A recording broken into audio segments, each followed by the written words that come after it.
शिव शिव सर्वेश्वराय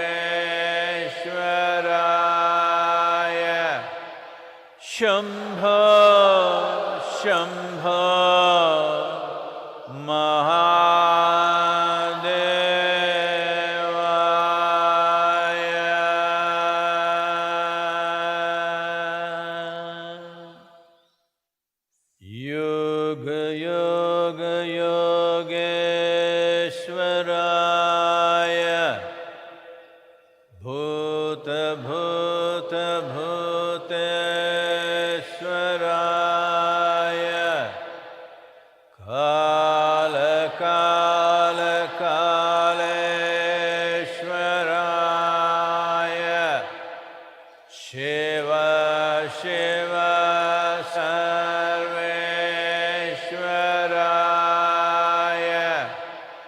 शम्भो शम्भो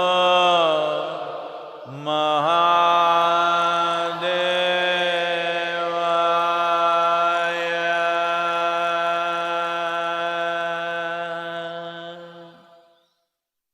योग योग योगेश्वराय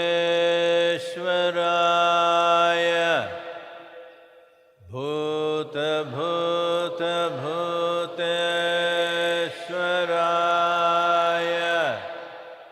काल काल कालेश्वराय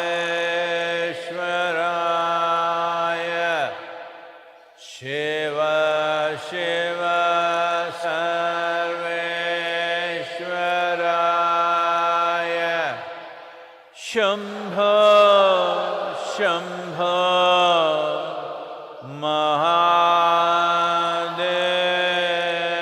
महादेवाय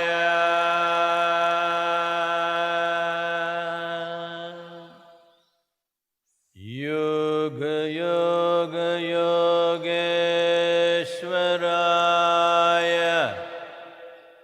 भूत भूत भूतेश्वराय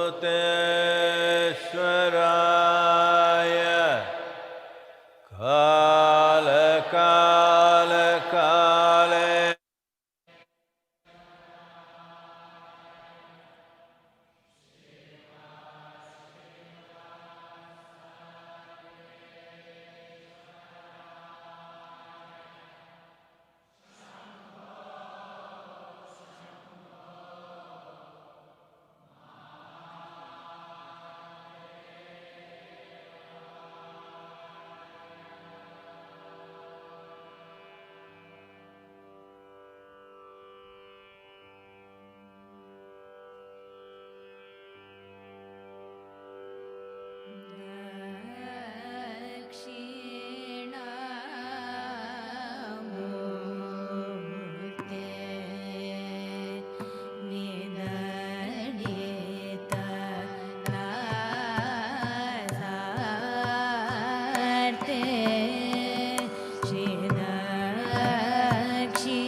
भूतभूतेश्वराय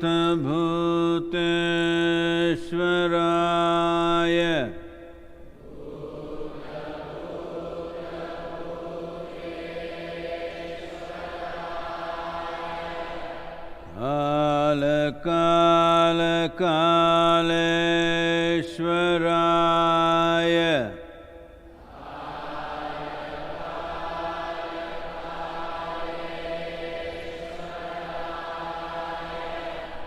शिव शिव सर्वेश्वराय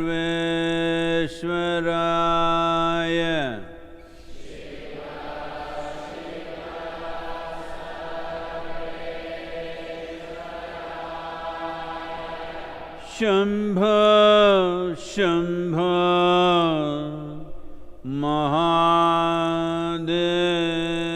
महादेवाय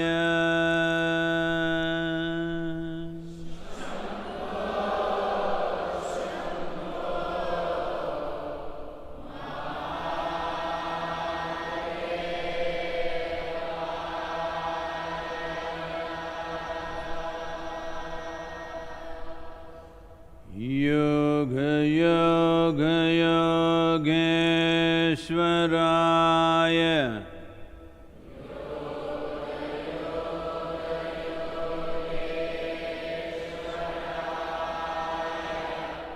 भूत भूत भूतेश्वराय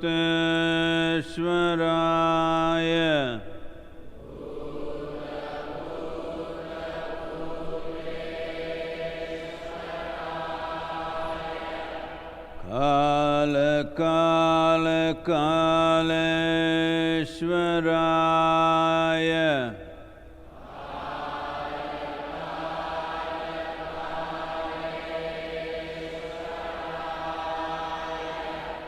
शिव शिव सर्वेश्वराय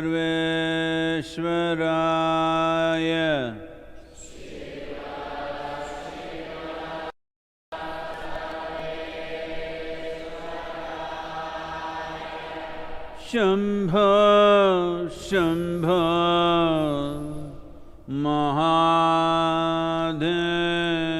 महादेवाय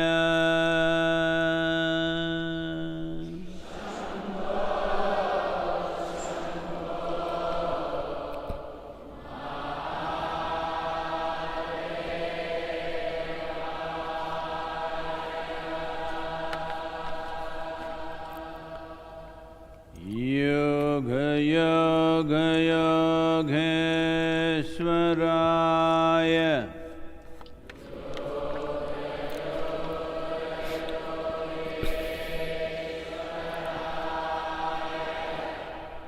भूत भूत भूतेश्वराय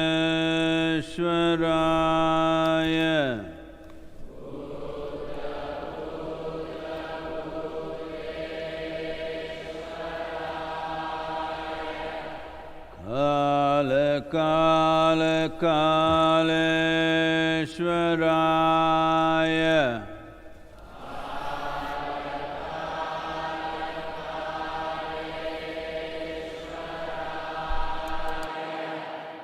शिव शिव सर्वेश्वराय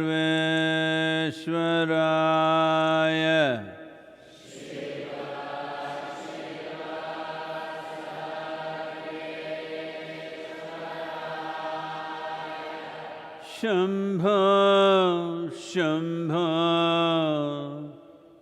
महादेवाय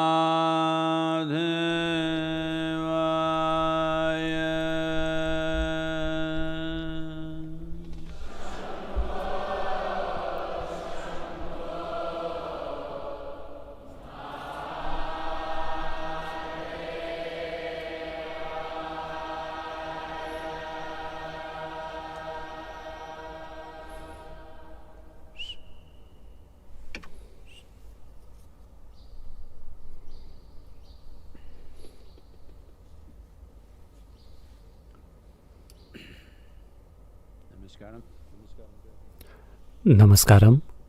सभी को नमस्कारम। तो पिछला एक हफ्ता कई तरह से लोगों के जो भी योजनाएं थीं, जो कुछ भी प्लान थे, वो सब धरे के धरे रह गए। दुनिया में 1 करोड़ से ज़्यादा लोगों को इन्फेक्शन हुआ है, उनके नतीजे पॉजिटिव आए हैं। मृत्यु की संख्या 5 लाख से ज़्यादा हो गई है।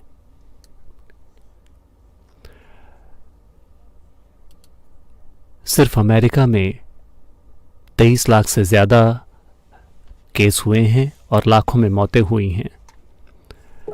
भारत में पिछले 24 घंटे में 16,000 से ज़्यादा मौतें हुई हैं। पिछले 24 घंटे में बहुत सारे इन्फेक्शन भी हुए हैं। भारत में 5 मुख्य शहरों में रिलैक्सेशन होने के बाद इन्फेक्शन की संख्या बढ़ रही है और एक बार फिर से कई राज्य बहुत ही कड़ा लॉकडाउन कर रहे हैं, क्योंकि लॉकडाउन में ढील पूरी प्रक्रिया के खिलाफ गई है। तो जैसा कि मैंने कहा, पहले भी मैं इस बारे में बात कर चुका हूँ कि एडमिनिस्ट्रेशन जो कुछ भी कर सकते थे वो उन्होंने किया है। प्रशासन, डॉक्टर, मेडिकल स्टाफ, पुलिस और सभी दूसरे प्रशासनिक लोग इस चीज़ को लागू करने की कोशिश करते रहे हैं। मेरे ख्याल से कई रूपों से ये लोग हताश और निराश होते जा रहे हैं, क्योंकि आम नागरिक, हालांकि उनमें से ज़्यादातर लोगों ने जिम्मेदारी से बर्ताव किया है, लेकिन उनमें से कुछ लोग पूरी दुनिया में हर जगह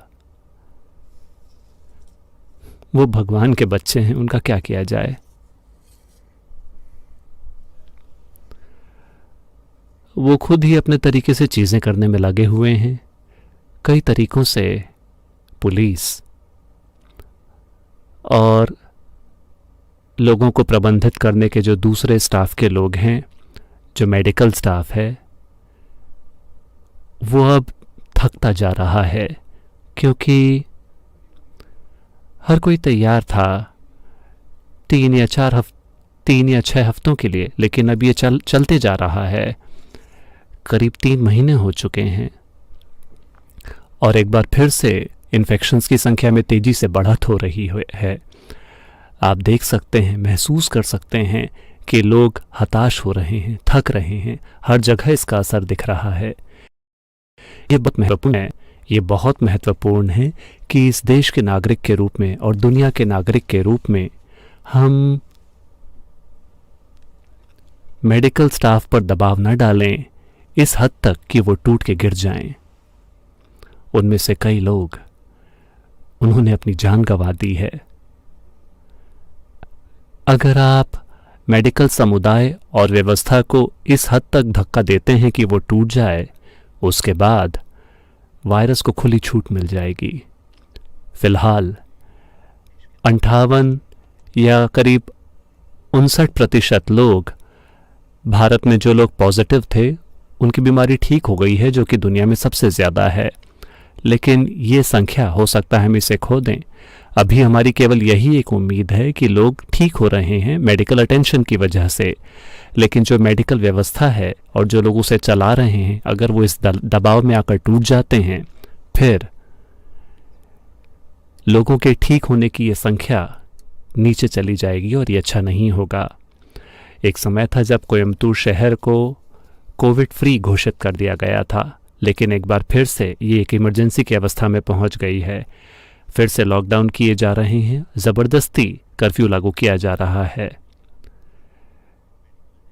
दुर्भाग्य से कभी कभी ये ज़बरदस्ती की जाने वाली व्यवस्था काबू से बाहर जा रही है और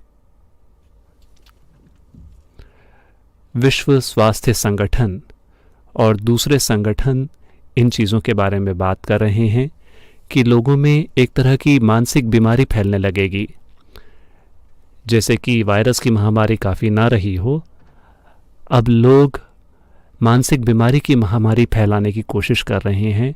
ये महामारी फैल रही है, लोग मानसिक रूप से हताश हो रहे हैं, बीमार हो रहे हैं, डरे हुए हैं, उनकी आजीविका जा चुकी है, उनके बिजनेस खत्म हो गए हैं। अगर चीज़ें बंद रहती हैं 5 या 6 महीने के लिए या उससे ज़्यादा के लिए, फिर कई सारे लोगों को पता है कि क्या होगा। इन सारी चीज़ों के कारण लोगों के अंदर बहुत ज़्यादा बेचैनी है। जैसे कि ये काफ़ी नहीं था, भारत में एक छोटी युद्ध जैसी परिस्थिति भी शुरू हो गई है। तो हर नागरिक, आप चाहे जिस भी देश में हों, आप चाहे जहाँ कहीं भी हों, आप लकी हैं कि आप अपने देश का प्रशासन नहीं संभाल रहे हैं इस तरह के समय में। तो जो भी व्यक्ति इस देश का प्रशासन संभाल रहा है, आपके चाहे उनसे जितने भी मतभेद हों, आपको उनसे चाहे जितनी भी तकलीफ़ें हों, जब तक ये वायरस की परिस्थिति ख़त्म नहीं हो जाती, हम सबको खड़े होकर अपना सर्वोत्तम करना होगा। क्योंकि उनका काम कोई ऐसा काम नहीं है जिससे आप जलन कर सकें। किसी भी देश को मैनेज करना, ख़ासतौर से भारत जैसा एक देश जो कि इतना जटिल है और इतने अलग अलग इसके रंग रूप हैं, मेरे ख्याल से मोटे स्तर पर अब ये नागरिकों के हाथों में हैं। हम कितने जिम्मेदारी से पेश आते हैं। मैं लगातार हर दिन 1 या 2 वेबिनार्स में रहा हूँ और ये सवाल बार बार आ रहा है और मैं उनसे यही कह रहा हूँ। देखिए, अभी योग केंद्र में वे सभी लोग जो यहाँ मौजूद हैं, मान लीजिए कि यहाँ मौजूद लोगों को मैं एक निर्देश देता हूँ कि 14 दिन बस अपने कमरे में रहिए, आंखें बंद करके बैठिए, हम आपको खाना पहुँचाते रहेंगे। हर कोई बैठ जाएगा। अगर हम ऐसा निर्देश पूरी दुनिया को दे सकें और अगर वो इसका पालन करें तो पूरी की पूरी महामारी एक पखवाड़े में ख़त्म हो जाएगी। लेकिन दुर्भाग्य से ये संभव नहीं है। लोग एक जगह नहीं बैठ सकते। तो मूल रूप से ये इंसानी समस्या है, इंसानी मजबूरी, इंसानों के मजबूरन बर्ताव की समस्या है जो वायरस को हर जगह फैला रही है। आप लोगों से कहते हैं ये मत कीजिए, यहाँ मत जाइए, वो वहीं जाएंगे। आप उनसे कहिए ये मत कीजिए, वो वही करेंगे। और कई सारे लोग ये कह रहे हैं कि ये पूरा का पूरा वायरस एक गलत जानकारी है। ये अपने आप में एक बहुत बड़ा आंदोलन बन गया है। लोग कह रहे हैं कि ये पूरी जानकारी गलत है, किसी ने इसको फैलाया है। मैं चाहता हूं कि ये गलत जानकारी होती। लोग मेरे ऊपर सोशल मीडिया में हमला कर रहे हैं कि ये एक नकली वायरस का प्रचार कर रहे हैं, लोगों में ये भय पैदा कर रहे हैं। तो हर समाज के पास अधिकार होता है कि वो कुछ हद तक पागल और सनकी लोगों को पैदा करे। लेकिन ये सभी सनकी लोग बहुत सशक्त हो गए हैं सोशल मीडिया की वजह से। पहले उनकी संख्या ज़्यादा नहीं थी, उनकी ताकत ज़्यादा नहीं थी, लोग उनको अनदेखा कर सकते थे। लेकिन अब वो हर समय फैले हुए हैं और इस तरह के समय में वो बहुत ज़्यादा सक्रिय हो जाते हैं। तो अभी हम इसी मुकाम पर हैं और कई सारी चुनौतियां हमारे सामने खड़ी हैं, इस धरती के हर इंसान के सामने। प्रशासन के लिए, बड़े उद्योगों के लिए, छोटे उद्योगों के लिए, कर्मचारियों के लिए, काम करने वाले लोगों के लिए, संस्थाओं के लिए, हर किसी के लिए एक बहुत बड़ी चुनौती है। चुनौतियां ऐसे समय होते हैं जब हमें ऊपर उठना होगा, लेकिन दुर्भाग्य से चुनौती भरे समय में कई सारे लोग नीचे डूब जाते हैं। ये दुनिया में कोई नई घटना नहीं है। बहुत ही विभत्स युद्ध हुए हैं, प्राकृतिक आपदाएं आई हैं, महामारियां भी आई हैं। लेकिन जब ये चीजें हुईं तो कुछ लोग अपनी सर्वोत्तम क्षमताओं तक पहुंचे। एक इंसान जिस उत्तर तक पहुंच सकता था वहां तक पहुंचे। कुछ लोग एक इंसान के रूप में अपनी सबसे नीचे की अवस्था में पहुंच गए। ऐसा हमेशा होता रहा है। लेकिन ये मेरी इच्छा है कि इस पीढ़ी में जब लोगों से या पूरी दुनिया के साथ बात करने की हमारी क्षमता पहले से कहीं अधिक है, ये बहुत अच्छा होगा कि जनसंख्या का एक बड़ा समूह अपनी उच्चतम क्षमता तक पहुंचे। हमारे साथ सबसे बुरी चीज़ क्या हो सकती है? मैं सबसे बुरी चीज़ की बात कर रहा हूँ। ऐसा नहीं होगा, दूसरी चीज़ें हमारे साथ होंगी, लेकिन सबसे बुरी परिस्थिति ये हो सकती है कि हमें शायद उस तरह से रहना पड़े जैसा हम आज से 25 साल पहले यहाँ रह रहे थे। जब मैं कहता हूँ 25 साल पहले, उदाहरण के लिए, अगर आप उदाहरण के लिए आश्रम की बात करें, 25 साल पहले हम यहाँ कैसे रहते थे, तो मैं इसे 2 साल और पहले ले जाता हूँ। 27 साल पहले जून के महीने में ही हम यहाँ आए पहली बार, और वो उस समय का सबसे भयंकर मानसून था। इस महीने अभी आप देखिए सब कुछ कितना शांत है, लेकिन उस समय यहाँ 60-70 किलोमीटर की रफ्तार से हवाएं चल रही थीं। यहाँ मैदान में ऊपर पहाड़ में 100-120 किलोमीटर की रफ्तार से हवाएं चल रही थीं। जैसा कि मैंने पहले बताया कि करीब 12 लोग ऊपर पहाड़ की चोटी पे गए, वो हवा से उड़ गए और गिर गए, मर गए।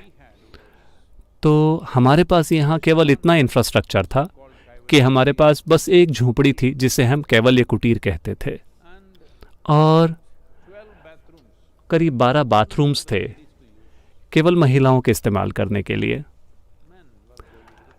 पुरुष जंगल में जा रहे थे।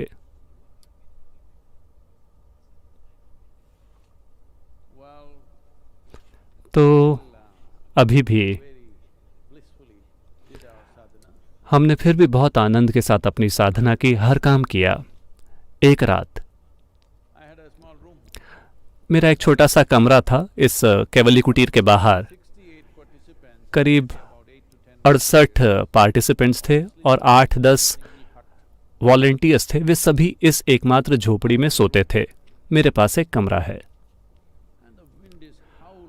और हवा बहुत तेजी के साथ आवाज कर रही है। रात को करीब 1:30 बजे मैं जग गया और मैंने देखा कि हवा बहुत तेज से आवाज कर रही थी।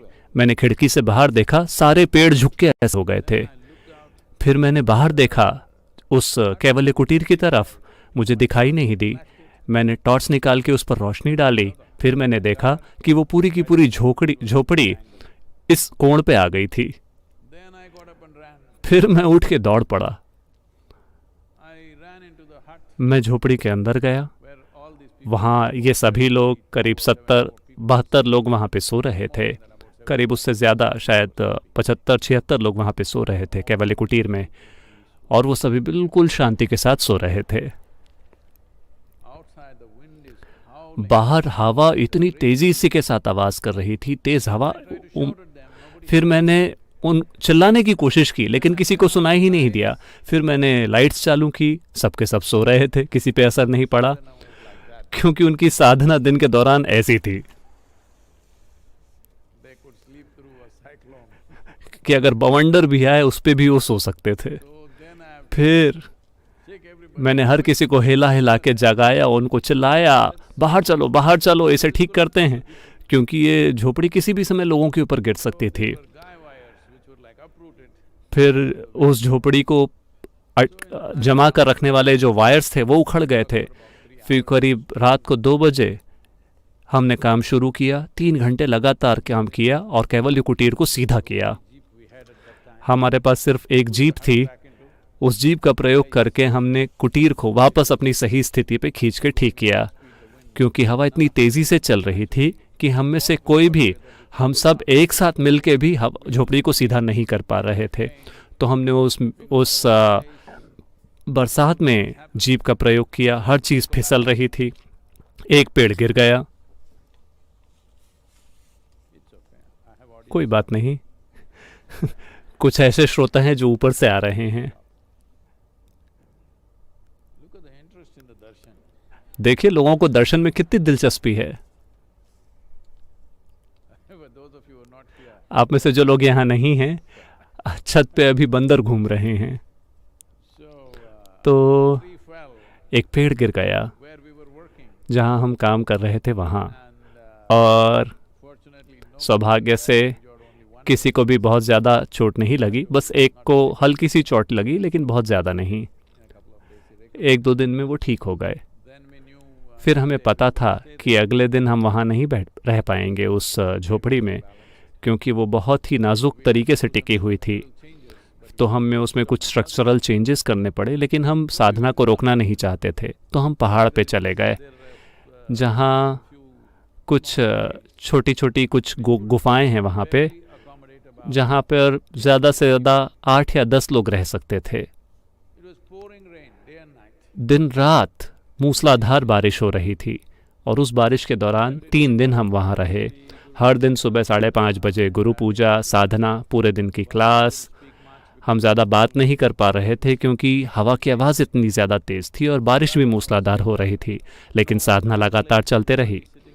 कोई एक समतल जगह नहीं थी, हर कोई यहाँ वहाँ ऊपर नीचे बैठा हुआ था। हम सिर्फ एक ही चीज़ खा सकते थे। हमारे पास मूंग दाल थी, हम उसे ही भून के खा रहे थे 3 दिन तक, लेकिन सब कुछ जारी रहा। तो 27 साल पहले ऐसी परिस्थिति थी। तो मान लीजिए कि हमें उस तरह से फिर से रहना पड़े भुनी हुई मूंग दाल खाकर। तो मैं आपसे पूछ रहा हूं कि आप तैयार हैं? सब कुछ चलते रहना चाहिए। ऐसा नहीं कि आप बैठ के रोते रहें कि मूंग दाल खानी पड़ रही है, मूंग दाल खानी पड़ रही है।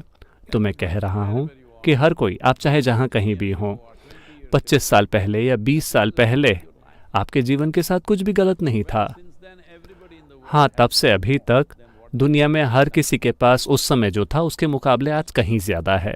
लगभग हर किसी के पास। हो सकता है कुछ अपवाद हों, कुछ समाज ऐसे हैं जो नीचे गए हों युद्ध वगैरह के कारण, वरना आमतौर पे लगभग हर किसी के पास 15 या 10 साल पहले के मुकाबले या 20 साल पहले के मुकाबले कहीं ज़्यादा संसाधन मौजूद हैं। लेकिन 20 साल पहले भी हम सभी ठीक थे। और मान लीजिए कि अगर उस मुकाम पे हम जाते हैं, ये सबसे बुरी अवस्था का मैं कल्पना कर रहा हूँ, लेकिन मान लीजिए कि अगर ऐसा होता है तो हम फिर भी खुशी खुशी क्यों नहीं जी सकते? बात ये ऐसी हुई कि हमारा जीवन रिवाइंड हो गया, 20 साल पहले चला गया, और हमारे पास फिर से मौका है कि हम इन 20 सालों को और भी ज़्यादा समझदारी तरीके से बना सकें, पर्यावरण के नज़रिए से ज़्यादा बेहतर तरीके से कर सकें, ज़्यादा मानवता के साथ कर सकें।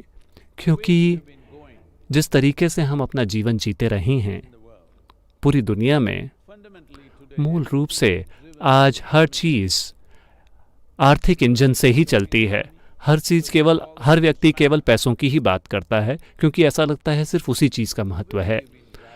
हम जिस तरह से जिस आर्थिक इंजन को चलाते रहे हैं, अगर आप इसे देखें तो ये इंजन चालू है, ज़बरदस्त आवाज़ कर रहा है, बहुत तेज़ी से चल रहा है और हर किसी को ज़्यादा से ज़्यादा चीज़ें उपलब्ध करा रहा है। लेकिन अगर आप इसे सावधानी से देखें तो किसी के भी हाथ में स्टीयरिंग व्हील नहीं है। आपके पास से एक गाड़ी है जो पूरी रफ्तार से चल रही है, लेकिन किसी के हाथ में स्टीयरिंग व्हील नहीं है। यही इंसानी विकास का यही माजरा रहा है। एक लंबे अरसे से, खासतौर से पिछले 25 से 50 सालों में, हमें ये नहीं पता कि हम कहाँ जा रहे हैं, लेकिन हमें ये पता है कि हम जा रहे हैं। कई रूपों में अगर आप इसे देखें तो हम इस गाड़ी को यूं चला रहे हैं मानो कि इस धरती पर कोई अगली पीढ़ी होने ही नहीं वाली, हम ही आखिरी पीढ़ी हैं। तो एक तरीके से मुझे पता है ये कहने के लिए लोग मुझसे नफरत करेंगे। मैं ऐसा नहीं कह रहा कि कोई मुश्किलें नहीं हैं, केवल आपके लिए नहीं, हर किसी के लिए मुसीबतें हैं, हर किसी के सामने गंभीर समस्याएं हैं, हर किसी को कई अलग अलग तरीकों से अपने जीवन को फिर से व्यवस्थित करना होगा। मेरी एकमात्र चिंता ये है कि कोई भी व्यक्ति भूखा ना मरे। अगर लोगों को अच्छा पोषण मिले तो बाकी सब ठीक है। इसके बजाय कि हमारे पास पहनने के लिए 20 कपड़े थे, उसके बदले हमारे पास सिर्फ 2 हैं, क्या समस्या है? वैसे भी आपको केवल एक ही कपड़ा चाहिए पहनने के लिए। ठीक है, जब चीज़ें अच्छी थी हमने कई चीज़ें की। अगर ऐसा नहीं है तो हम थोड़े पीछे हट जाएंगे। इसका मतलब ये नहीं है कि हम दुखी हो जाएं, अपना मानसिक संतुलन खो दें और अपना बाकी जीवन पीड़ा में बिताएं। इसकी कोई ज़रूरत नहीं है। अगर ऐसा होता है तो इसका मतलब है कि हमने एक सूक्ष्म जीवाणु के सामने घुटने टेक दिए हैं। मानव प्रकृति के सामने ये आप सबसे बुरी चीज़ कर सकते हैं। तो आप चाहे जहाँ कहीं भी हों, ये समय है कि आप खड़े हों और वास्तव में दिखाएं कि आप किस चीज़ से बने हैं। जो भी थोड़ी बड़ी इस महामारी के बाद जो भी थोड़ी बहुत चीज़ें हमारे हाथ में बचती हैं, अभी तक ये लुका छुपी जैसा था, लेकिन अभी खुलेआम हर कोई कह रहा है कि ये सोचना भ्रम होगा कि इस साल के अंत तक हमें कोई वैक्सीन मिल जाएगी। लोग खुलेआम ये बात कह रहे हैं। ये बात सपने देखना जैसा होगा कि इस साल के अंत तक हमारे पास कोई वैक्सीन होगी। अगर वैक्सीन आती है तो वो शायद अगले साल इस समय के आसपास आए, और सबसे पहले ये वैक्सीन सभी डॉक्टरों और नर्सों को दी जाएगी, और उन लोगों को दी जाएगी जिनका वायरस से बहुत सामना होता है। और जब तक ये वैक्सीन दुनिया की पूरी आबादी तक पहुंचेगी, शायद 24 से 36 महीने लग जाएं। अगर आप वैक्सीन का पूरे पैमाने पे उत्पादन करें और हर किसी तक वैक्सीन पहुंचाने की कोशिश करें, फिर भी कम से कम 2 से 3 साल लगेंगे अगर इसे पूरी एफिशिएंसी के साथ किया जाए। तो 24 से 36 महीने, या अगर ये 12 महीने भी हो तो भी 12 महीने यानी बहुत सारी चीज़ें स्वाभाविक रूप से सिकुड़ जाएंगी। जहाँ तक हमारी गतिविधि की बात है, बात केवल इतनी है कि एक इंसान के रूप में हमें नहीं सिकुड़ना चाहिए। ये बहुत महत्वपूर्ण है कि हर देश, भारत बहुत अच्छा काम कर रहा है, वो कृषि पे ध्यान दे रहा है। हर देश को कृषि पर ध्यान देना चाहिए। इस बात का ख्याल रखें कि हर जगह पर्याप्त मात्रा में खाना मौजूद हो सकता है कि किसी के पास खाने के लिए पैसा ना हो, लेकिन कोई बात नहीं, हम उन्हें खाने के लिए खाना यूं ही दे सकते हैं। दुनिया में पर्याप्त भोजन होना चाहिए, ये सबसे महत्वपूर्ण चीज़ है, क्योंकि अगर भोजन की कमी होती है तो ये बिल्कुल अलग मोड पे चला जाएगा। अगर भोजन में कमी होती है तो कानून व्यवस्था को बरकरार रखना पूरी तरह नामुमकिन होगा। किसी भी तरह से ये पूरी तरह से बेकाबू हो जाएगा। तो ये बहुत महत्वपूर्ण है कि हर देश इस पर ध्यान दे। हर वो व्यक्ति जिसके पास ज़मीन का एक टुकड़ा है, आप ये देखें कि कम से कम उस पर और कुछ नहीं तो कम से कम एक पपीते का पेड़ हो, एक मूंगे का पेड़ हो, कुछ तो हो। हर किसी को ये देखना होगा कि धरती पर पर्याप्त भोजन मौजूद हो। खासतौर पर सभी सरकार अपनी नीति पे और अपने ध्यान में चीज़ का ख्याल रखें, क्योंकि अब मंगल ग्रह पर जाना सबसे महत्वपूर्ण चीज़ नहीं है। हाँ, हमें ये समझना होगा, क्योंकि किसी और से आगे बढ़ने की कोशिश में लगातार हम सैटेलाइट्स को आसमान पे भेजते जा रहे हैं। ये बहुत बहुत महत्वपूर्ण है कि हर कोई थोड़ा पीछे हटे, अपने संसाधनों को बचा कर रखे, और इस बात का ध्यान रखें कि हमारी पीढ़ी में इस धरती पर लोग भूखे ना मरें। हमें इस चीज़ का ख्याल रखना होगा। बाकी सारी चीज़ों में अगर हमें थोड़ा पीछे हटना पड़े तो कोई बात नहीं, कार चलाने के बजाय हम साइकिल चलाएंगे। दूसरा फ़ायदा ये है कि आपकी सेहत बेहतर हो जाएगी। अगर आप साइकिल चलाते हैं तो बोनस ये है कि आपकी सेहत अच्छी हो जाएगी, आप दुबले पतले दिखने लगेंगे। आप हमेशा जिस चीज़ की चाहत करते थे, जो कार चलाकर नहीं हो रहा था, अब वो हो जाएगा। या हो सकता है आप पैदल ऑफिस जाएं, या जहाँ कहीं भी पैदल जाएं, या आप अपने गार्डन में एक गड्ढा खोदें और कुछ पेड़ लगाएं। चीज़ें काम करेंगी। मैं ये कह रहा हूँ कि जब चीज़ें वैसी नहीं होती जैसी हम उनसे होने की उम्मीद कर रहे थे, इसका ये मतलब नहीं है कि कोई बहुत बड़ी तबाही हुई है। कोई तबाही नहीं है अगर आप मुझसे पूछें तो। दुर्भाग्य से करीब 5 लाख से ज़्यादा लोगों की उन्होंने अपना जीवन खो दिया है, और कई लोगों ने अपने किसी प्रियजन को खो दिया है। ये अलग बात है, लेकिन वायरस अपने आप में एक आपदा नहीं है। अगर इंसान जागरूक हों तो हम इसे संभाल सकते हैं।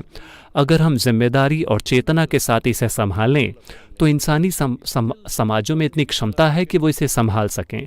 लेकिन फिर भी ज़्यादातर लोगों को बात समझ नहीं आ रही है, यही समस्या है। और राष्ट्रों को ये बात समझ नहीं आ रही है, वो एक दूसरे का फ़ायदा उठाने की कोशिश कर रहे हैं। अगर हम इस बात को समझते हैं तो एक मानवता के रूप में हम निश्चित रूप से इसे संभाल सकते हैं, व्यक्तिगत इंसानों के रूप में, समाजों के रूप में। और देश अगर एक दूसरे के खिलाफ हो जाते हैं तो फिर ये एक बहुत बड़ी तबाही बन जाएगा, बहुत ज़्यादा संख्या में लोगों की जान जा सकती है। लेकिन मानवता के रूप में अगर हम एक साथ आते हैं तो ये एक बहुत बड़ी चुनौती नहीं है, हम इसे बहुत आसानी से संभाल सकते हैं। अर्थव्यवस्था शायद थोड़ी पीछे चली जाए, लेकिन जब तक दुनिया में पर्याप्त भोजन मौजूद है, दुनिया के हर व्यक्ति के लिए पर्याप्त भोजन मौजूद है, हमें अर्थव्यवस्था के बारे में बहुत ज़्यादा चिंता नहीं करनी चाहिए। अर्थव्यवस्था समस्या तब होती है जब यह आदमी अमीर हो रहा है, मैं गरीब हो रहा हूँ, लेकिन अब हर कोई गरीब हो रहा है, तो ये कोई बहुत बड़ी समस्या नहीं है। शायद देश अलग अलग तरह के नियम बनाए, कानून बनाए, ताकि इसे थोड़ा संतुलित किया जा सके। इसमें चुनौतियाँ आएंगी, ये कठिन होगा, लेकिन चुनौती एक तबाही नहीं है। अगर आप चाहें तो आप इसे एक तबाही बना सकते हैं। अगर आप डर से भर जाते हैं, अगर आप हताश हो जाते हैं, अगर आप खुद को मानसिक असंतुलन की अवस्था में ले जाते हैं, या दुर्भाग्य से कई लोग आत्महत्या के कगार पे पहुंच गए हैं, या कुछ लोगों ने आत्महत्या कर ली है, अगर आप उस दिशा में जाते हैं, फिर ये एक तबाही बन जाएगा। वरना दिन में 2 बार खाना खाने के बजाय अगर हम दिन में 1 बार खाना खाते हैं, फिर भी क्या हम खुश रह सकते हैं? देखिए, मैं 1 ही बार खाता हूँ, लेकिन मैं ठीक हूँ। शुरू में हो सकता है थोड़ी दिक्कत हो, कोई बात नहीं, हम भुनी हुई हरी मूंग दाल खाएंगे, हम कुछ भी करेंगे। लेकिन मैं कह रहा हूँ कि कठिनाई ज़रूरी नहीं है कि एक तबाही हो। अगर आपके अंदर ज़रा भी आनंद नहीं है, या आपके दिल में ज़रा भी प्रेम नहीं है, फिर ये एक तबाही बन जाती है। वरना चुनौती भरे समय आते हैं। दरअसल अगर आप देखें कई सारे लोगों को जो बहुत ही सरल से बैकग्राउंड से आए थे और बहुत ही सफलतापूर्वक मुकाम में पहुँचे, मैंने कई लोगों से बात की है। उन्होंने हमेशा कहा है कि जब हमने ये उद्योग शुरू किया था, हमने बहुत मेहनत से काम की, वो हमारा सबसे अच्छा समय था, हमारे जीवन का था। अभी हम बहुत लग्जरी के साथ जी रहे हैं, हमारे पास हर चीज़ है, लेकिन जीवन अभी वैसा नहीं है। ये कहानी हर जगह सुनने को मिलती है, क्योंकि वे लोग जो चुनौती भरी समय को अपने हाथों में लेते हैं और अच्छे से संभालते हैं, उनके लिए चुनौती भरे समय सबसे अच्छे समय रहे हैं। मैं इस बात का ख्याल रखता हूं कि यहाँ आश्रम में हमेशा ये चुनौती भरा समय हो। हाँ, ये बहुत महत्वपूर्ण है, वरना लोग जगे हुए भी सोते रहेंगे। हम ये देख रहे हैं कि हमें कैसे एक ऐसी पीढ़ी पैदा करें जो अपनी नींद में भी जगे हुए रहेंगे। यही मेरा लक्ष्य है। लेकिन अभी ज़्यादातर लोग जगे हुए होने पे भी सोते रहते हैं। जब अचानक कोई चुनौती आती है, अब वो जाग जाते हैं और अब उन्हें झटका लगता है। मुझे लगता है कि चुनौतियाँ अच्छी हैं।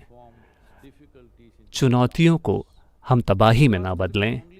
तबाही सिर्फ तभी आती है जब इंसानी रवैया चुनौती के प्रति वैसा हो जाता है। चुनौती अपने आप में कोई तबाही नहीं है।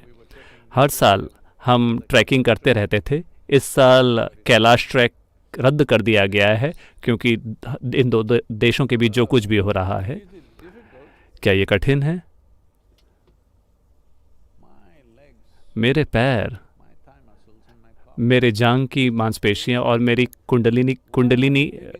पिंडली की मांसपेशियां, उन्होंने मुझे इतना कोसा है क्यों आप हमें हर साल इस पहाड़ की चढ़ाई पे ले जाते हैं। लेकिन वो कठिनाई, उस कठिनाई के कारण मैं बिना किसी अस्पताल जाए जी रहा हूँ। ना मेरा कोई मेडिकल चेकअप होता है। मैं हमेशा कहता रहता हूँ, क्योंकि जब मैं कैलाश जाता हूँ तो आमतौर पर मैं करीब 18,000 फुट से ज़्यादा की ऊंचाई पर हम चढ़ाई करते हैं। अगर मैं परीक्षा में फेल होता हूँ तो आप मुझे वहीं दफना सकते हैं। बस, अभी तक मैं पास होता रहा हूँ। इस साल कोई परीक्षा नहीं है, तो 1 साल मैं बिना मेडिकल टेस्ट के रहने वाला हूँ।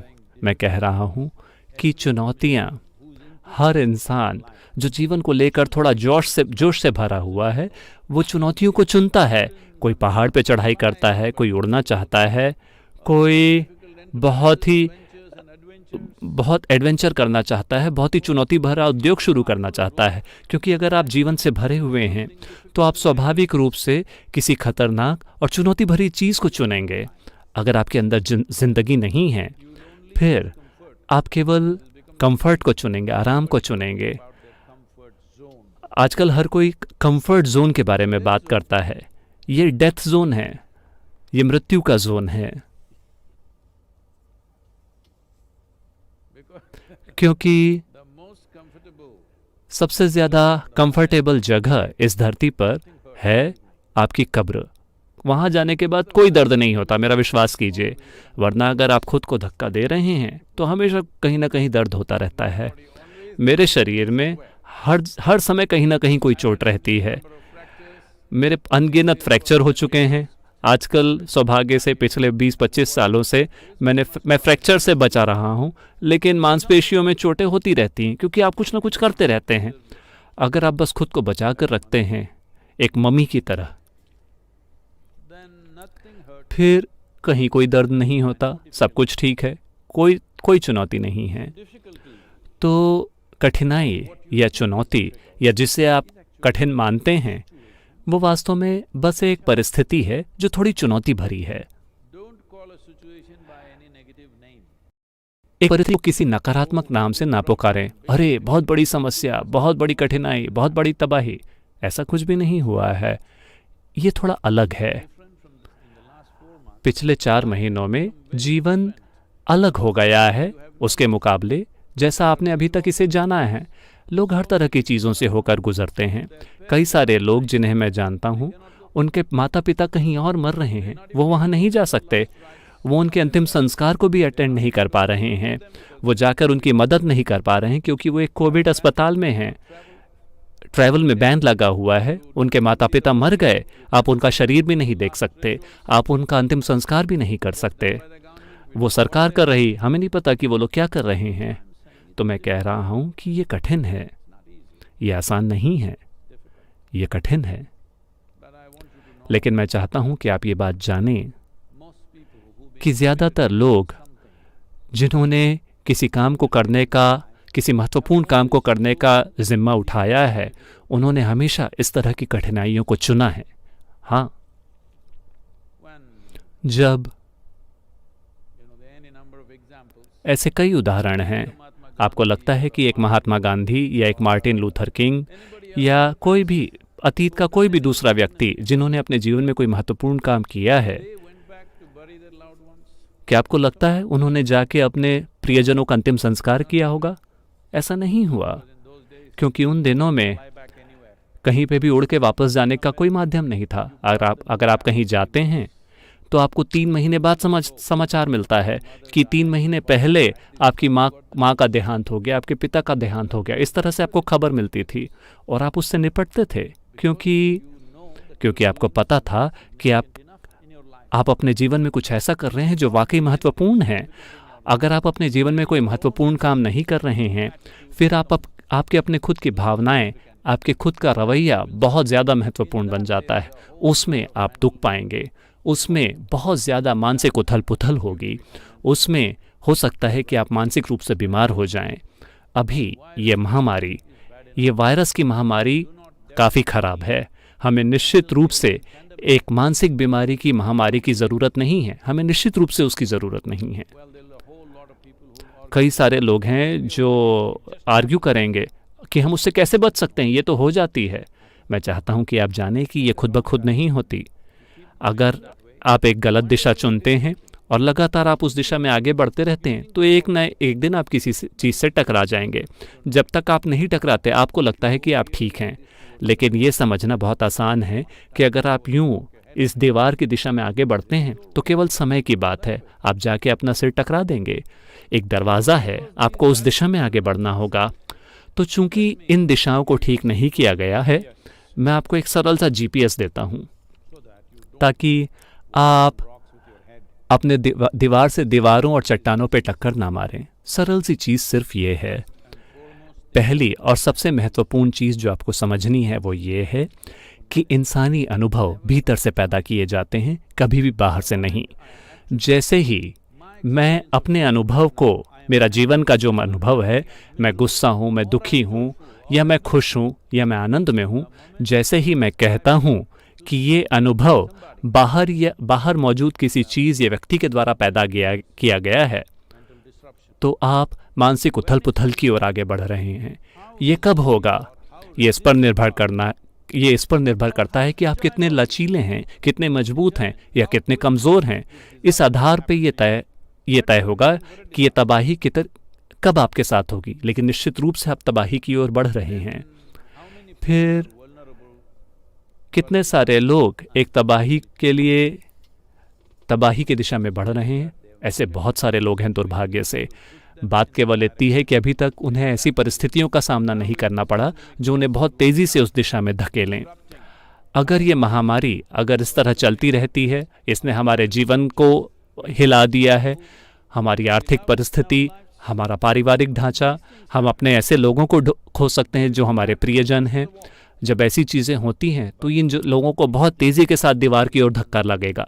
लेकिन अगर ये एक चीज़ आप समझ लेते हैं, हमेशा हमेशा इससे कोई फ़र्क नहीं पड़ता, कोई व्यक्ति पैदा हुआ, कोई व्यक्ति मर गया, ये हुआ वो हुआ, आपका अपना एक हाथ या पैर कट गया, या आप अपना जीवन खोने वाले हैं। अगर वैसा भी होता है, अगर आपको पता है कि इंसानी अनुभव, इससे फ़र्क नहीं पड़ता कि वो क्या है, खुशी या दुख, आनंद या दर्द, सब कुछ भीतर से पैदा होता है, तो आपके हाथ में, तो इस चीज़ का नियंत्रण आपके हाथ में होगा कि आपके जीवन का अनुभव क्या है। एक बार इसका नियंत्रण आपके हाथ में आ गया, फिर अपने अनुभव की प्रकृति आप तय करेंगे।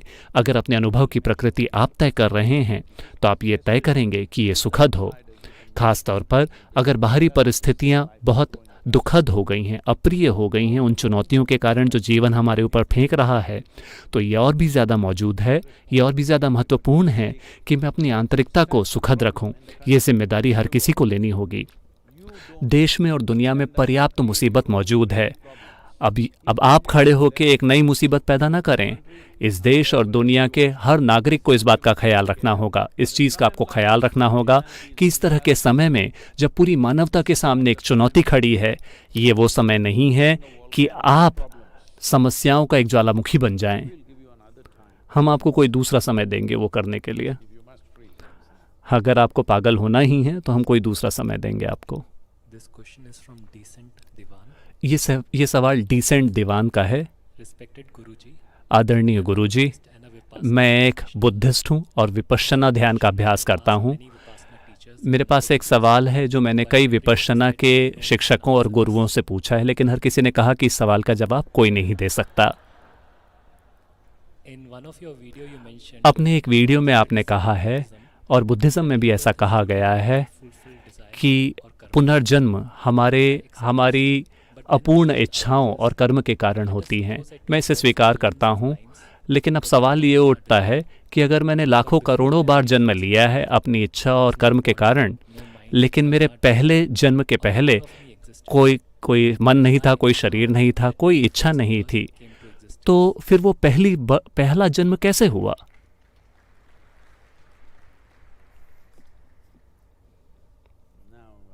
अब मैं भी सोच रहा हूँ कि आपका पहला जन्म कैसे हुआ?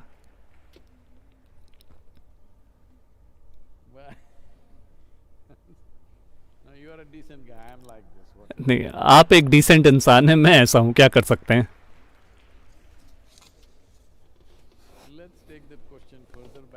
इस सवाल को थोड़ा और पीछे ले जाते हैं। बात केवल आपके जन्म की नहीं है।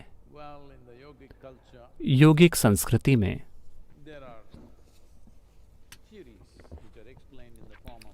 ऐसे सिद्धांत हैं जिन्हें लोक बोलचाल की भाषा में इसे व्यक्त किया जाता है कि कैसे शिव शव की तरह थे। वो बिल्कुल स्थिर थे, जबरदस्त ऊर्जा, लेकिन बिल्कुल स्थिर और निष्क्रिय। फिर शक्ति ने आकर नृत्य किया उनके इर्द गिर्द, उनके ऊपर, और फिर वो एक तरह से जाग गए। तो हम चित्र में इस तरह से दिखाते हैं कि ये एक पुरुष और स्त्री हैं, लेकिन हम उसकी बात नहीं कर रहे हैं। निष्क्रिय यानी कुछ नहीं हो रहा है, कोई भी स्पंदन नहीं है। कोई स्पंदन नहीं यानी कोई सृष्टि नहीं। शक्ति उससे जुड़ गई, स्पंदन शुरू हुए, और एक मूलभूत स्पंदन से ये और भी ज़्यादा जटिल होता गया।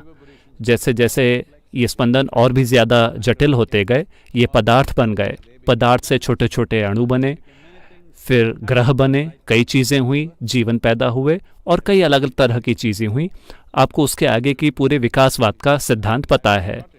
विकासवाद का सिद्धांत केवल जीवन की शुरुआत से शुरू होता है, लेकिन अगर आप उसके भी पीछे जाएं तो खुद सृष्टि, हमें शायद पता ना हो कि वो ठीक कैसे हुआ, लेकिन हमें लगभग पता है कि वो किस तरीके से हुआ, आधुनिक विज्ञान के अनुसार भी। तो आधुनिक विज्ञान भी ये बात कहता है कि आज अगर आप ऊर्जा उसके अंदर भी नहीं, लेकिन उसके इर्द गिर्द, मान लीजिए आप एक बर्तन के अंदर निर्वात पैदा करते हैं और उसके इर्द गिर्द, उसके अंदर नहीं, उसके इर्द गिर्द ऊर्जा अप्लाई करते हैं, तो वर्चुअल प्रोटॉन्स और न्यूट्रॉन्स उसके अंदर पैदा हो जाएंगे। इसका मतलब है कि सृष्टि होना शुरू हो जाती है। प्रोटॉन न्यूट्रॉन बस अगर एक साथ आते हैं तो एक परमाणु बन जाएगा। अगर परमाणु बना तो सृष्टि की घटना शुरू हो गई। तो इसी तरह की चीज़ें आधुनिक विज्ञान में भी कहीं गई हैं। मैं किसी थ्योरी में नहीं जाना चाहता, लेकिन निश्चित रूप से कहीं ना कहीं सृष्टि की शुरुआत हुई। कहीं ना कहीं का मतलब है कि वो इंसानी दिमाग की समझ, समय के बारे में जो इंसानी दिमाग की समझ है उसके अनुसार ना हो, लेकिन यौगिक सिस्टम में ऐसे अनुमान लगाए गए हैं कि 84 अभी तक 84 सृष्टियां हुई हैं, 83 सृष्टियां हुई हैं और ये 84वीं सृष्टि है। और 100 सृष्टि के 112 चक्र हो सकते हैं। उसके बाद सृष्टि पदार्थ से मुक्त होगी, वो सिर्फ ऊर्जा पर आधारित सृष्टि होगी। लेकिन हम बात कर रहे हैं अरबों खरबों सालों के बारे में, मुझे नहीं पता, लेकिन ये अनुमान किए गए हैं। तो स्वाभाविक रूप से ये सिर्फ एक थ्योरी है, कोई भी इसे सच साबित नहीं कर सकता या गलत साबित नहीं कर सकता, लेकिन ऐसा लगता है कि शायद ये थ्योरी सच हो, क्योंकि 83 सृष्टियों के जो चिन्ह हैं वो हमारे सिस्टम में मौजूद हैं और हमारे आसपास के जीवन के कई रूपों में। और इस बात की 83 सृष्टियाँ हुई हैं और ये 84वां सृष्टि है। अगर आप ध्यान से देखते हैं तो ये निश्चित रूप से है। तो आप एक डिसेंट इंसान कैसे पैदा हुए? तो ये सवाल उतनी दूर तक नहीं जाता जितनी दूर तक मैंने बात की। तो ये बस ये पूछ रहे हैं कि अगर मेरे पास कार्मिक तत्व नहीं था तो मैं पैदा कैसे हुआ, ये सवाल है। तो आपको इसके लिए किसी आध्यात्मिक जवाब की ज़रूरत नहीं है। चार्ल्स डार्विन ने इसका जवाब दिया है कि आप एक कोशिका वाले प्राणी थे, फिर आप 2 कोशिकाएं बन गए, फिर आप 3 कोशिकाएं बन गए, फिर आप बहुकोशिकीय बन गए, अब आप थोड़े ज़्यादा बन गए हैं, थोड़े ज़्यादा ही हैं, डिसेंटली बेटर। एक कोशिका से एक डिसेंट स्तर का विकास हुआ है।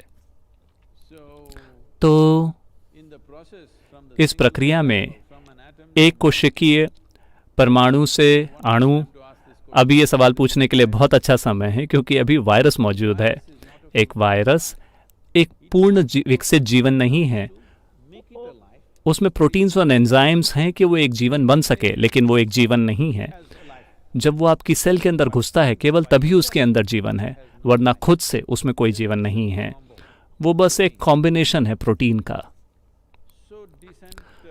तो डिसेंट जी, क्या नाम है उनका? डिसेंट दीवान। तो आप भी पहले जीवन से कम थे, फिर जीवन बन गए, फिर और भी ज्यादा जटिल जीवन बन गए। ये जटिलता अपने आप में एक कर्म है। कर्म का अर्थ ये नहीं है जरूर आवश्यक रूप से अभी आप यहाँ बैठे हुए हैं। कर्म अनिवार्य रूप से सिर्फ वो नहीं है जो आप करते हैं। आपके दिमाग में चल रहे विचार कर्म हैं, आपके दिल में दौड़ रही भावनाएं कर्म हैं। आपके दिमाग में बस यूं ही एक विचार गुजरा, आपने अपने बगल में बैठे व्यक्ति को देखा, अरे वो यहाँ क्यों है, उसे तो छत पे बंदरों के साथ होना चाहिए था। बस इस तरह से आपके कभी कभी इस तरह के विचार दिमाग में आते हैं, है ना? तो ये कर्म बिना जाने ही हो गया, आपने ही इसे नहीं पैदा किया। छत में नाचते हुए बंदरों ने इसे पैदा किया।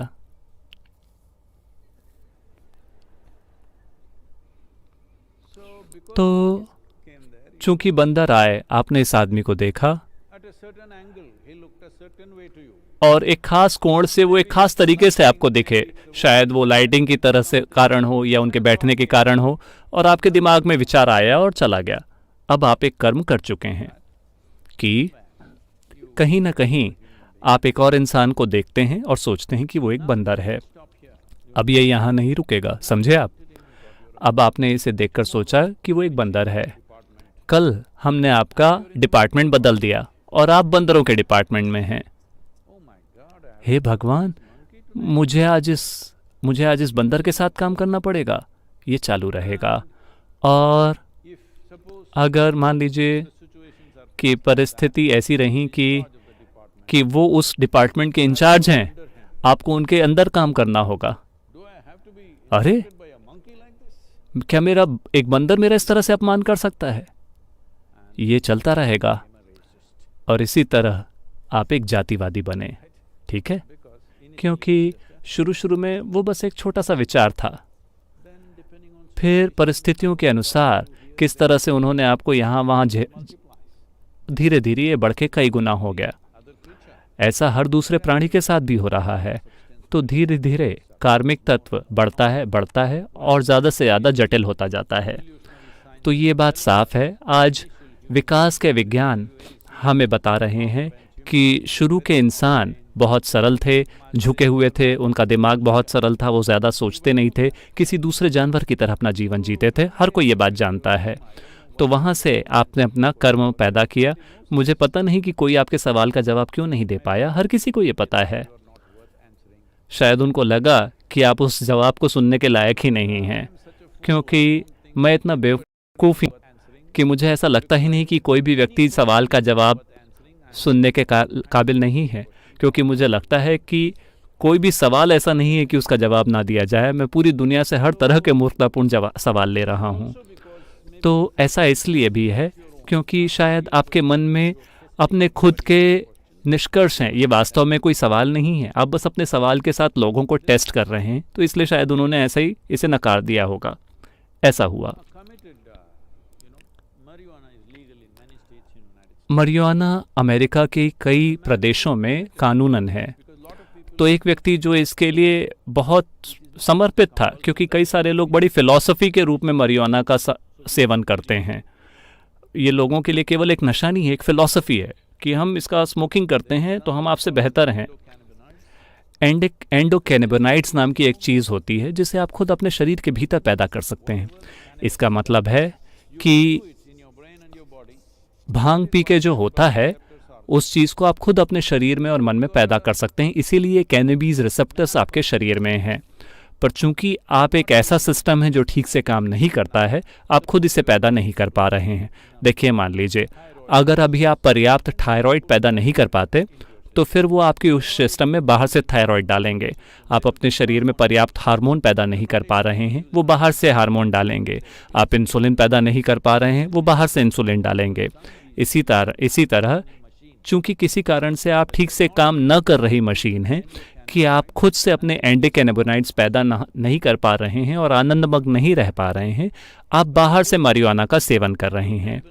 लेकिन वो एंडोकैनाबिनॉइड्स जो आप खुद से पैदा करते हैं और आनंद में रहते हैं, लेकिन जो बाहर से आप लेते हैं, इसके बीच अंतर ये है कि बाहर से ली गई पदार्थ आपकी बुद्धि को थोड़ा सा बिगाड़ देता है।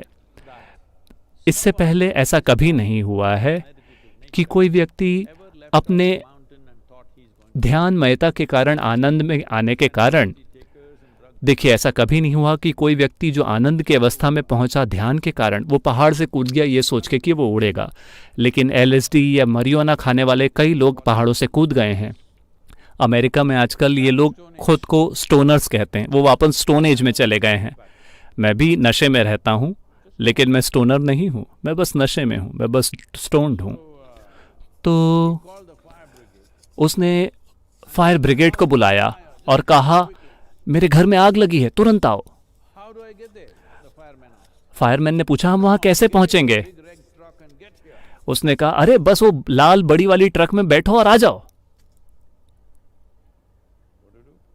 क्या करें, क्या करें? तो अभी आप अपना समय बर्बाद कर रहे हैं, very indecently, बहुत इंडिसेंटली, because क्योंकि these are all questions of the vain. ये सारे सवाल निरर्थक हैं, Mainly क्योंकि मुख्य रूप से is towards आपका सवाल whoever those वो who are those people that वो लोग, मुझे नहीं पता कि वो लोग कौन हैं जिनसे आपने सवाल पूछा, आप कहीं ना कहीं उन्हें मूर्ख साबित करने की कोशिश कर रहे हैं। आपकी दिलचस्पी सिर्फ उसी में है, आप वास्तव में खुद के बारे में कुछ भी नहीं जानना चाहते, for your transformation. आप ऐसे साधन नहीं पाना चाहते जिससे आप अपना रूपांतरण कर सकें। आपने कहा कि आप विपश्यना के लिए गए थे। विपश्यना का अर्थ है कोई सवाल नहीं। Simple instruction, just do it. सरल सा निर्देश है, बस करते रहो करते रहो करते रहो और करते रहो, Process क्योंकि वो प्रक्रिया ऐसी है perseverance. जिसमें बहुत ही ज़्यादा धीरज की ज़रूरत है। वो सबसे बड़ा गुण माना जाता है। Vipassana. गौतम ने विपश्यना ध्यान बड़े बड़े समूहों को दिखाया, क्योंकि उन्हें तैयार करने का कोई समय नहीं था। वो हर दिन एक गांव से दूसरे गांव, एक शहर से दूसरे शहर सफ़र कर रहे थे, तो उन लोगों के अंदर समझ पैदा करने का कोई समय नहीं था। तो कोई शिक्षा नहीं, कोई समझ नहीं, सिर्फ सरल सा निर्देश समझिए और उसे करते जाइए करते जाइए करते जाइए। धीरे धीरे वो आप में बदलाव लाएगा। ये एक बहुत, ये थोड़ा लंबा समय चलने वाली प्रक्रिया है, लेकिन बहुत शानदार प्रक्रिया है। यानी कि अगर आपको ये भी ना पता हो कि आप क्या कर रहे हैं, उसकी आपके अंदर कोई समझ नहीं है, लेकिन अगर आप उसे करते हैं तो धीरे धीरे आपके अंदर रूपांतरण आएगा। जब मैं कहता हूँ रूपांतरण, तो आपका हर आयाम, आपकी केमिस्ट्री भी धीरे धीरे बदल जाएगी। इसमें लंबा समय लगता है, क्योंकि आपको समझना होगा कि उस समय में 2500 साल पहले उन्होंने ये शिक्षा दी थी। उस समय समाज में आम रूप से लोग बौद्धिक रूप से बहुत बुद्धिमान नहीं थे। ज़्यादातर लोग बहुत कठिन जीवन जीते थे, वो मेहनत करते थे, उन्हें मेहनत करना आता था। आज लोगों को मेहनत करवाने के लिए उनसे आपको घंटों बात करनी होगी, क्योंकि उन्हें लगता है कि उन्हें हर चीज़ समझ आती है। उन दिनों लोगों को ऐसी समस्याएं नहीं थी, उनको पता था कि उन्हें चीज़ें समझ नहीं आती, तो आपको बस उन्हें निर्देश देने होते थे और कहना होता था इसे करो। और गुरुओं के लिए वो बड़ा अच्छा समय था, क्योंकि अगर आपने एक निर्देश दिया और कहा कि आपको ये करना चाहिए, तो आप बस करेंगे। मेरी माँ नंदी हिल्स के किसी योगी ने, एक बार हम नंदी योगी गए थे, उन्होंने वो गुफा मुझे दिखाई जहाँ उन्हें दीक्षा मिली थी। उस योगी ने उन्हें एक मंत्र दिया, मुझे नहीं पता वो कौन थे, और मेरी माँ के पास कभी उनका कोई चित्र नहीं था, वो उनका नाम भी नहीं लेती थी, लेकिन हर दिन वो आंखें बंद करके कुछ करती थीं। अपनी पूरी जिंदगी में हमने देखा, हम ही उनका जीवन रहे हैं। उनके 4 बच्चे और उनके पति, वही उनका जीवन है। 17 की उम्र में उनकी शादी हुई और वही उनका जीवन है, लेकिन उसके पहले उन्हें दीक्षा मिली थी। और इस योगी ने उनसे कहा था कि आपके जीवन के साथ चाहे कुछ भी हो, आपको हर दिन ये साधना करनी है। हर दिन वो अपनी आंखें बंद करके कुछ करती हैं। हमने पूछा क्या है? उन्होंने बताया कि इस योगी ने मुझे यंत्र कहा है, मैं उसका जाप करती हूँ। हम जानना चाहते हैं कि वो मंत्र क्या है। तो हमने उनके साथ हर तरह की चाल चली, उनके साथ भावनात्मक रूप से उनको ब्लैकमेल करने की कोशिश की। हमें बताइए कि ये मंत्र क्या है।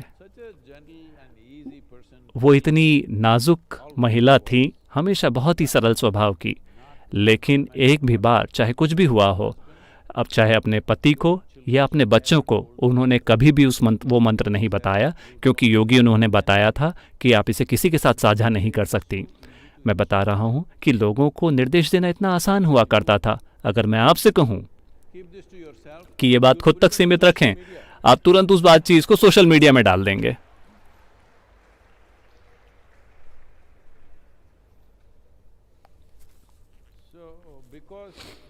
तो चूंकि निर्देश देना बहुत ही असरदार और सरल था पिछली पीढ़ियों के लिए, खासतौर पर 2500 साल पहले, गौतम ने ये मार्ग चुना। किसी समझ की ज़रूरत नहीं है, किसी शिक्षा की ज़रूरत नहीं है, और स्वाभाविक रूप से कोई सवाल नहीं, बस कीजिए।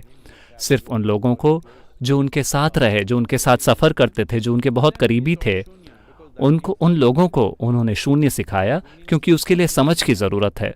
पर्याप्त समझ लाए बिना वो घटित नहीं होगा। तो आप विपश्यना के लिए गए, इसका मतलब है कि आपको बस चुप रहकर उसे करना होगा। ये सवाल या वो सवाल पूछने की ज़रूरत नहीं है, क्योंकि वो सवाल या सवाल का जवाब किसी भी तरीके से आपकी साधना को बेहतर नहीं बनाने वाला।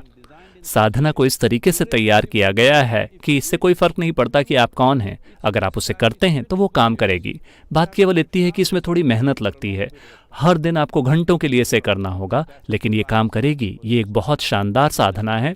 उस समय के लिए, अभी भी ये बहुत सारे लोगों के लिए एक बहुत कारगर साधना है। तो अपना समय बर्बाद न करें। आपके लिए सबसे अच्छी चीज़, सबसे डिसेंट चीज़ ये होगी, अगर आप यहाँ हैं, मुझे नहीं पता कि आप कहाँ हैं, अगर आप यहाँ हैं तो निर्देश लीजिए और बस उनका पालन कीजिए, वरना बस विपश्यना के साथ लगे रहिए, उसे करते रहिए, चाहे ये या वो। कम से कम एक कदम आगे बढ़ाइए, इसके बजाय कि उसी जगह में खड़े आप यहाँ वहाँ देखते रहें। ये आपके जीवन में किसी भी तरह से उसकी गुणवत्ता को बेहतर नहीं करेगा। बात केवल इतनी है कि मूर्खतापूर्ण तरीके चीज़ें करके, ये चीज़ें इकट्ठे करके आपको लगेगा कि आप बड़े स्मार्ट हैं। अब मैंने जो कुछ कहा है, मेरी बातें सुनने के बाद आप अपने दोस्त से जाकर कहेंगे, पता है सद्गुरु ने कहा क्या कहा, सद्गुरु ने ये कहा। उनको भी नहीं समझ, उनको भी ये चीज़ें नहीं पता। या फिर अपना खुद का आप उत्तर बनाएंगे और उसे सोशल मीडिया में डाल देंगे। आप चाहे जो कुछ भी करें, इसका कोई उपयोग नहीं है। अगर आप अस्तित्वगत रूप से आगे बढ़ना चाहते हैं तो आपको अपने अंदर कुछ अस्तित्वगत चीज़ें करनी होंगी। आप दिमागी खेल खेलते हैं और आपको लगता है आप आगे बढ़ रहे हैं, आप आगे नहीं बढ़ेंगे। क्या आपको पता है कि मेरा हैंडीकैप क्या है? आप जानना चाहते हैं? नहीं?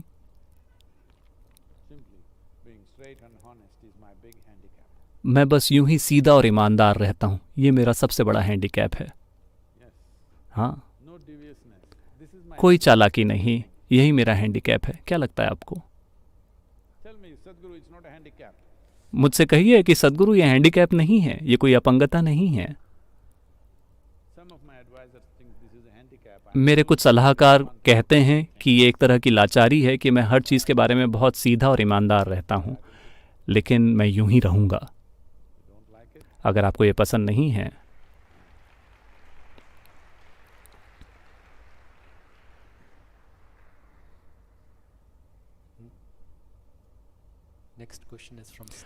अगला सवाल स्नेहा का है। नमस्कारम सद्गुरु।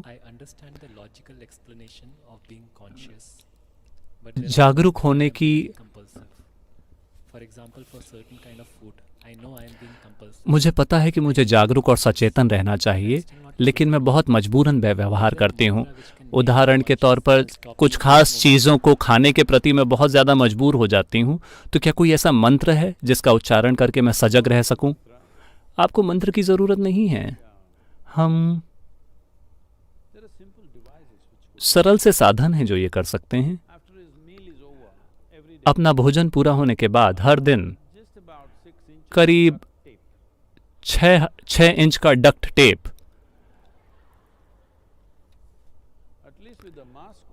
कम से कम अपने दिन में, इन दिनों आजकल मास्क पहनकर तो कम से कम आपको चुप रहना चाहिए। ब ये क्या है?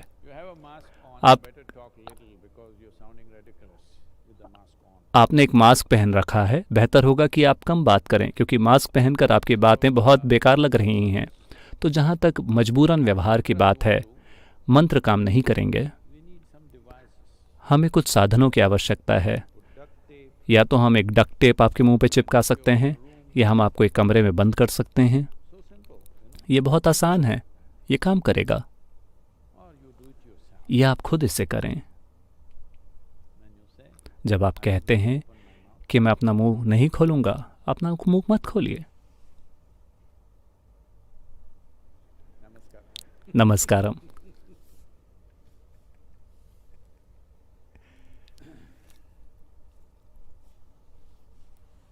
योग योगेश्वराय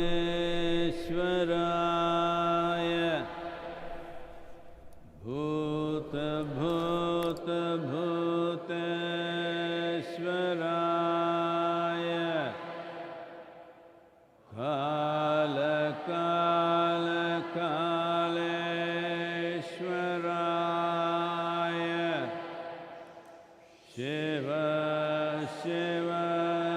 Sarveshwaraya Shambho Shambho